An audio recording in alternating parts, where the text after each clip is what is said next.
had a painful betrayal from my family.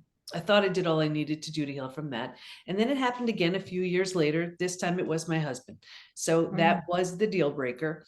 Got him out of the house and looked at the two experiences thinking, what's similar to these two? Of course, me, but what else? And really took a good hard look. And I realized that I never took my own needs seriously. It was about everybody else all the time. So decided that if nothing changes, nothing changes. So here I was, 4 kids, 6 dogs, a thriving business, and I enrolled in a PhD program. It was in transpersonal psychology. I didn't know how I was going to do it, pay for it. I hadn't been in school in 30 years, but I couldn't find any courses, books, anything. And I really was struggling. So I needed to learn this at a very big level. And while I was there, I did my study, and it was truly just to help me heal and be there for my kids and my clients. And that study led to 3 discoveries, which changed my health, my work, my family, my life.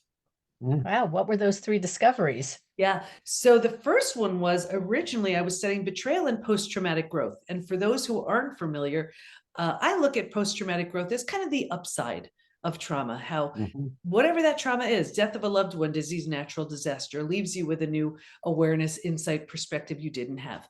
But I had been through death of a loved one. I'd been through disease. And I was like, betrayal feels different for me. I didn't want to assume it was the same for everybody else. So I asked my study participants, I said, if you've been through other traumas besides betrayal, does it feel different for you?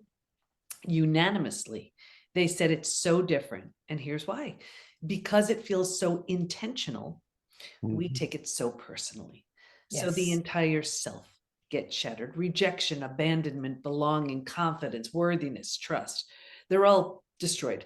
Like when you lose someone you love, you grieve, you're sad, you mourn the loss, life will never be the same. But you don't look back at the relationship and question, you don't question it. You don't question your ability to trust. You don't question your sanity. With betrayal, you do. So it didn't quite qualify as post-traumatic growth. It was sort of like post-traumatic growth. The invitation was to rebuild your life plus rebuild the self. So I coined a new term, PBT, post-betrayal transformation, the complete and total rebuild of your life and yourself after an experience with betrayal. So the first discovery was betrayal is in fact a different type of trauma that needs a very different way to heal.